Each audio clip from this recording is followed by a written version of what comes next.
Welcome back to the channel, or welcome to the channel if it happens to be your very first time here. My name is Troy, and today I'm going to be sharing with you all of the passive income generated from all of our investing accounts for the month of January. From the income made in the Roth IRAs and 401ks to the account we're eventually going to use to retire early, it's all going to be detailed in today's video. So let's go ahead and see what we got coming up with this right here. In today's video, we're going to be going over who paid me and how much they paid me, the January total dividend income received, and the year-over-year comparison of that dividend income.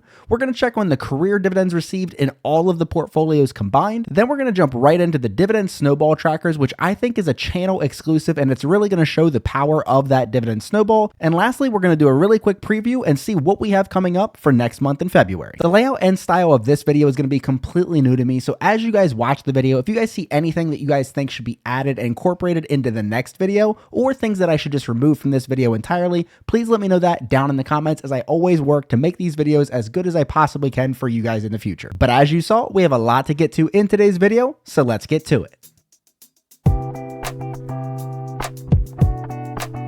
Across all 7 of our investment accounts, we had 12 different payments that were received in January. 7 of those payments were in the Anyone Can Invest portfolio, which I started last year to show that anyone can create a growing source of completely passive income. If you haven't seen that yet, you can check that out right here, so I'm not going to go into details on those lines. The remaining 5 payments were all interest payments from the various accounts, and this is because of the big changes made to my Retire Early portfolio that I outlined in last month's recap. If you missed that and want to know more, I'll link that right here on the screen. In these recaps going forward, I'll have individual payouts from stocks and ETFs that I'll be able to go into more detail, showing the growth of each dividend payment over time, which I find very motivating, and I think you will too.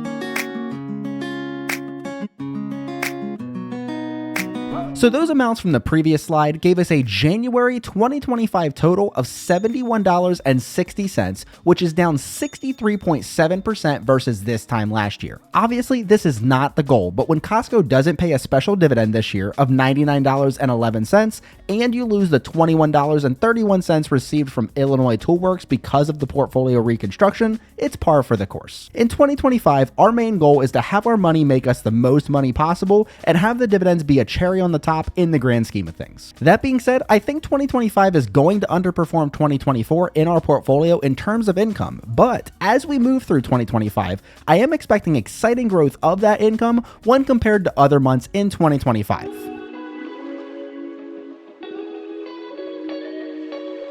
So guys, this one I'm going to try to not spend too much time breaking it down, as it's pretty self-explanatory. This chart shows you the total amount of passive income the wife and I have made and from what account since we began investing in 2017. Feel free to pause the video here if more time is needed on this, but I just wanted to share it with you and outline the totals at the bottom. We are now up to $10,563.13 in career dividends, and almost more impressively, we've also received almost 93 shares for free, all because of the drip.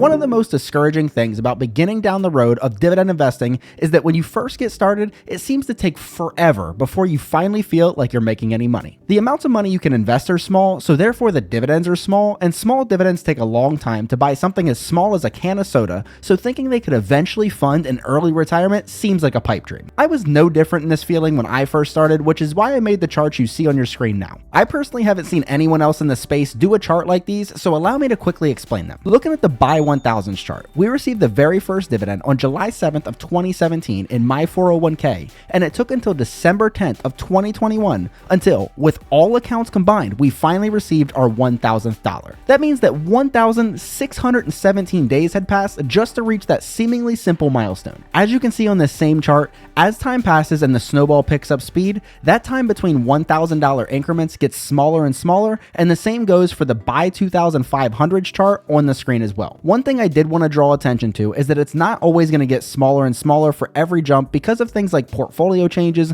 dividend changes, and just the way the calendar works. My goal each time I make these updates is simply to have the next line be lower than the average down at the bottom of the charts, thus lowering the average, allowing the cycle to continue. Before you leave me today, I wanted to do my best to guess what we'll be getting for next month's recap. I'm sure there's a better science to this than what I have going on here, but as I said, this is my first video of this kind, so bear with me. As of now, it looks like we're expecting something like 6 individual companies to pay us out in February in 2 of the 7 total investing accounts. Keep in mind that this doesn't include any of the interest payments we'll be getting, which will only add to the total you see projected here. Despite the terrible amount of work that goes into all these videos, I always enjoy compiling all the data and sharing it with you guys, good or bad. And as I mentioned a few times already, this is a completely new style video for me, so if you guys see anything in today's video that you didn't want in there, let me know in the comments. And same thing on the other side, if you guys saw anything on other people's content that you'd love to see my numbers on, let me know in the comments down below so I can add it for next month's video. And if YouTube happen to recommend this video to you and you're brand new to dividends and don't even know where to start, check out this playlist that'll answer questions you didn't even know you had and make sure you get started on the right foot. But until next time, see ya.